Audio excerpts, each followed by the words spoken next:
Welcome to the shop course on welding fundamentals and key terms.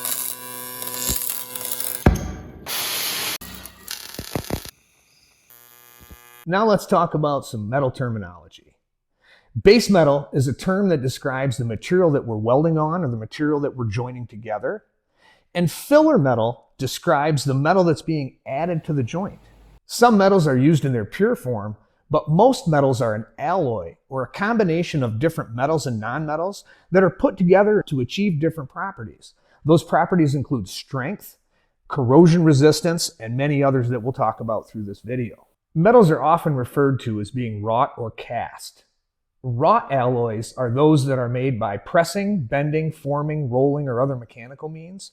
And cast alloys are those that are formed through pouring liquid metal into a mold or casting, and the metal takes the shape of the mold or casting when it solidifies or cools down.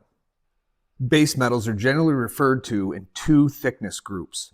The term sheet metal normally refers to base metals that are less than 1/8 of an inch or about 3 millimeters in thickness, and plate metal refers to base metals that are greater than 1/8 of an inch or about 3 millimeters.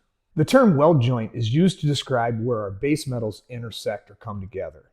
There are 5 basic weld joints that we're going to talk about. The first is a butt joint, the second is a corner joint, the third is a T-joint, the fourth is a lap joint or an overlapping joint, and the fifth is an edge joint. In addition to the basic weld joints, there are really 2 main weld types that we're going to concentrate on. The first is a groove weld, which is generally a weld that is round or oval in nature, could be partial or full joint penetration, and they can be used on all types of welded joints. The second type of weld is a fillet weld, which is generally triangular in nature, usually is considered a partial penetration weld, meaning it doesn't achieve full joint penetration, and these welds are typically used in T-joints or inside corners and on overlap or lap joints. In addition, you'll also see welds called spot welds, slot welds, and plug welds, which for the most part are variations of groove and fillet welds in unique joint configurations. Now let's talk about the terms used to describe a fillet weld. The area where the base metal intersects is called the weld root, and the first pass of a weld is called the root pass. On the other side of the weld, the surface that is furthest from the root is called the weld face. In the case of a multi-pass weld, we add more weld layers over the root called fill passes. And the final layer of a multi-pass weld is known as the cap pass. And this would also be the new weld face. The distance from the weld root to the weld face is known as the weld throat.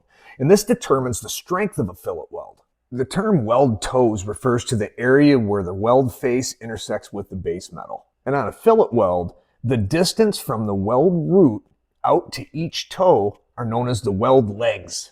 Fillet welds are primarily evaluated based on 2 things: penetration to the root, but not necessarily beyond, and measuring the leg size.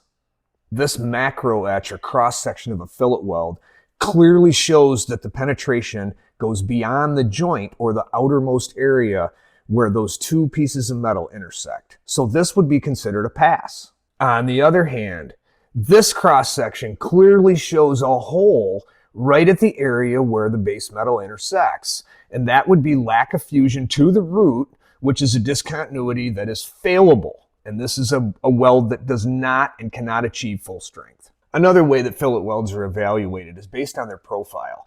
And if we were to take a cross-section of a T-joint, we would be looking at that triangular shape. And on the left side here, we see an ideal weld, which is flat to slightly convex, right, with a little bit of reinforcement there.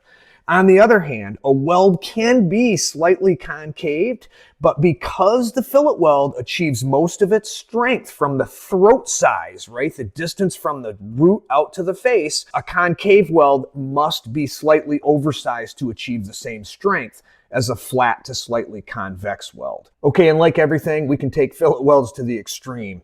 Our angles are not always 90 degrees and our leg sizes are not always equal.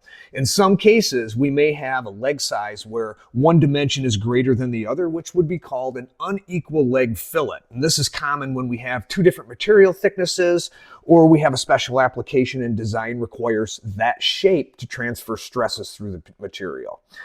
What's more common and what I see quite often, especially on TYK connections, are skewed fillet welds, where the dimension of the fillet weld is greater than 100 degrees or less than 80 degrees. As you can see here, those become more challenging than a normal fillet weld or one that's at 90 degrees.